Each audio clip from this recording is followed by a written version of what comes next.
Nama saya Padli dari Lewi Kujang. Pertanyaan saya Buya, saya suka mengikuti kajian Buya di channel YouTube-nya Buya. Kalau tidak salah, beberapa hari yang lalu Buya sempat mengatakan jika Dajjal yang disimbolkan yang digambarkan dengan bermata satu atau yang kakinya melangkah, sekali melangkah bisa ribuan kilometer, itu hanya sebagai simbol-simbol saja. Nah, yang saya tanyakan bagaimana dengan lawannya Buya, yaitu Imam Mahdi dan Nabi Isa. Oke. Saya tidak bisa memastikan apakah Ya'juj wa Ma'juj, apakah Dajjal, apakah Al-Masih, apakah itu semuanya kita tidak bisa memastikan. Orang yang mengatakan Imam Mahdi sudah turun, ya mangga. Tetapi saya melihat dari keuntungannya, ketika kita masih ada harapan, ada sesuatu yang ditunggu.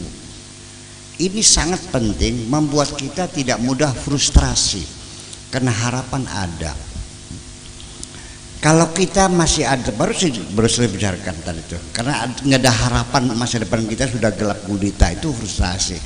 Selagi masih ada harapan, kita masih sanggup bernafas. Barangkali besok ada harapan baru, mungkin ada kesempatan baru. Tapi kalau sudah tidak ada harapan, frustrasi. Paling-paling masang gulu nih ngeral sepur, iya kan? Atau beli tambang.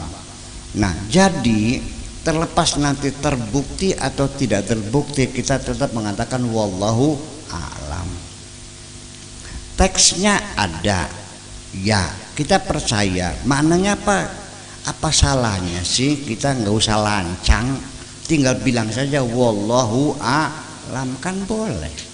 Alif lam mim wallahu a'lam bimuradihi, boleh. Masa nggak boleh? Masa kita nggak boleh bilang nggak tahu? Itu daripada kita menetapkan atau menafikan, itu menjadi beresiko, wallahu a'lam. Tapi saya hanya melihat dari segi keuntungannya. Nanti yang ditunggu manusia terserah apapun yang ditunggu. Kita di sini menunggu Ratu Adil, yang seberang sana menunggu Mesias, yang sana nunggu Imam Mahdi. Silahkan nunggu bergola juga boleh, ya kan gitu. Termasuk kita ada harapan keadilan di hari akhirat, ada pengadilan. Itu minimal orang sekalipun dizalimi apapun, begitu yakin ada yaumul hisab, dia tidak akan putus asa. Nanti suatu ketika ada keadilan. Nah, itu yang penting kan begitu. Bagaimana nanti buktinya pengadilan itu, ya kita ya tetap mengatakan wallahu alam. Karena saya belum pernah masuk kuburan, saya belum pernah masuk surga. Katanya semuanya. Dan juga kalaupun sorga yang sangat banyak diuraikan di dalam Al-Quran, namanya sorga itu lengkap diceritakan dalam Al-Quran. Sampai sekarang saya belum berani menceritakan sorga,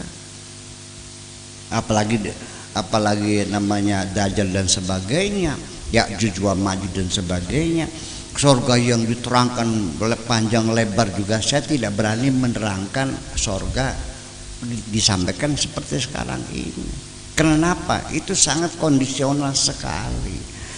Jangan sampai kita secara tekstual menyampaikan apa adanya. Coba bayangkan, kalau saya ceritakan nanti kalau bapak-bapak masuk sorga, nanti di sorga akan dapat bidadari 40. Apa yang terjadi? Ibu-ibu bapak beramai-ramai berdoa, ya Allah mudah-mudahan suami saya nggak masuk sorga. Boro-boro 40 hiji be sakit. Satu aja saya sakit, panasnya bukan main, 40 lagi. Tambah lagi 40 punya stafnya itu, masing 40 punya 70 pengawal. Satu pengawal maju yang tiap tahun banjiran. Apalagi Dajjal yang tidak diuraikan, hanya sekali diucapkan. Sorga jadi bingung kok, betul enggak? Kalau saya ceritakan nanti orang di sorga itu wajahnya putih-putih, wa taswaddu wujuhuhum. Saya ceritakan sama orang Afrika, marah mereka, dasar rasialis loh katanya. Jadi ini wajah neraka gitu. Betul enggak? Nanti ada surga hurum maksuratun fil khiyam wa bi ayyi ala'i rabbikuma tukadziban. Nanti kamu dapat bidadari di dalam kemah-kemah. Apa enaknya kemah? Di lantai pakai kemah. Kalau surga yang saya bayangkan adalah di hotel bintang 5 dong. Ya, di penthouse yang paling atas tuh, yang semalam 200 juta harganya kan gitu. Masih di kemah, apa enaknya? Jadi kita punya imajinasi udah berbeda.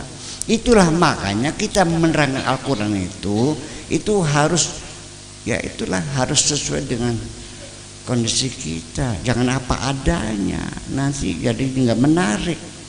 Yang penting silakan kau ceritakan bagaimanapun, bagaimana kira-kira orang bercita-cita pengen masuk surga. Kalau yang suka ngadu jago, katakan di surga jagonya 2 meter tingginya. Ya kan begitu. Kemudian kalau di sini yang senang artis-artis, Dewi Persik mah banyak di surga. Ya kan begitu. Yang tukang ngadu gaplek banyak gaple, ada yang dari kaca, dari kertas, ya dari mutiara gaplenya kan begitu. Seperti yang suka main cewek, katakan di sana, wah hostess banyak di sana tuh. Nah, saya kira sesuai dengan yang tukang bubadok bilang kan makan sekenyang-kenyangnya. Nah artinya kita bercerita sesuai kita di kebebasan, jangan terlalu letterlek sekali, karena bagaimanapun Allah tidak salah mengatakan bidadari di kemah-kemah, karena pada waktu ayat itu turun orang Arab tinggalnya di kemah-kemah, itu aja persoalannya kan. Betul enggak? Kenapa Allah membolehkan cebok pakai batu? Ya karena di Jazirah lebih susah air, masa enggak cebok? Ya pakai seadanya lah, tapi jangan pakai tulang, jangan pakai telepong kan gitu. Pakai batu juga batunya yang betul-betul menyerap. Lalu jangan sampai sekarang boleh nggak pakai tisu? Nggak boleh, karena Nabi nggak pernah pakai tisu. Ya pokok belum ada tisu, gimana lagi? Ya kan begitu. Nah saya kira kita harus cerdasi semacam itu. Jadi agama itu jangan diterangkan persis apa adanya, disesuaikan dengan kemampuan kita berimajinasi, kecerdasan logika kita dan imajinasi kita, sehingga hal itu menjadi menarik. Saya kira begitulah.